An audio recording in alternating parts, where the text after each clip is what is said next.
become instantly better, listen closely to your favorite singers and work through the song and then try to emulate what they are doing. A very important thing. Copy what other people are doing and then try to improve or do it as good as what they are, or even better if you possibly can. So that's a really big thing. We have song breakdowns in our lessons, where we break down songs. We write the numbers next to every line so we know how, well, the student knows how loud they're going to sing. And we would highlight what we want them to cry, smile, and different things. So we have a very easy but efficient way to work through songs. And guys, do the same thing with your songs. So if you hear someone singing firmly, like, I want to break free, sing it that firm. The big thing is that when students are listening to songs, always remember that when you listen to the recorded version of a song, it's mixed.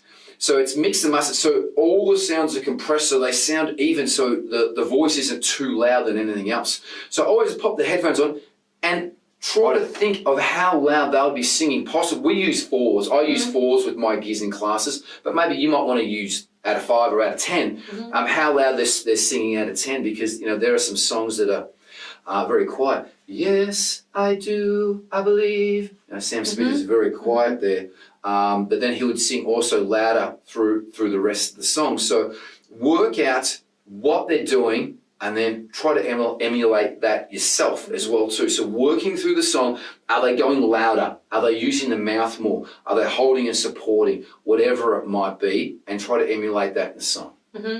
And you can find examples of that in some of our playlists, where Peter has posted like whole lessons where he works with students, with male and female students alike, working through songs of different levels, easy, low, difficult, high. So the one with Carla is really, really cool. I really like that one.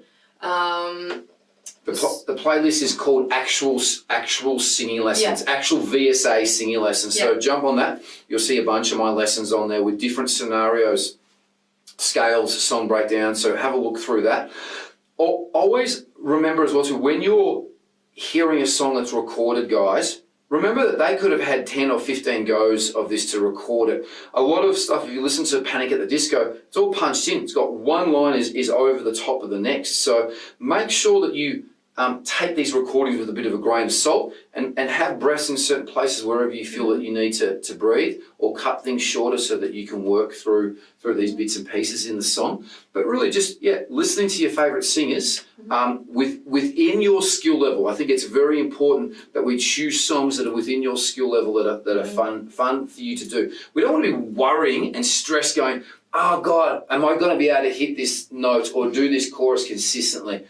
Try it though, definitely. You're not going to know unless you have a go, okay? So try singing some of your favourite songs. Do it. Don't be scared. It's just you and the song in the room. And if it's a little bit high, pick a song that's in a lower key. One of my students was doing Drops of Jupiter by Train. He was straining up high to consistently get this. And also because he was singing so high consistently, he was running out of breath through the song.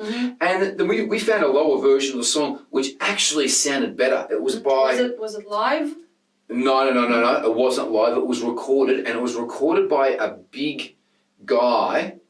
I think they're called Broyce Avenue or something like that. Something Avenue. It was Broyce Avenue. And he actually sings it lower. And you know what? It sounds better. I think the guy from Train is actually... It's like, now she's back in the atmosphere with drops of Jupiter in my head. It sounds like, it's too high for him. This Broyce Avenue, whatever it is, he's singing it, I think, a third lower. It sounds so much better. I just listened to it and I went, wow, that's what the key should have been in originally. So it's, check it out. I'm plugging that there. And then my student did it in a lower key. Sounded so much better. He had more fun doing it, so he was having fun doing it, really. Basically, that was the main thing. Don't be afraid to look at what your favorite singers do as well, because, for example, if we take George Ezra, a baritone, really good beginner songs for baritones. Probably heavy baritone. Lower type of sound, but he's got quite a range on him as well.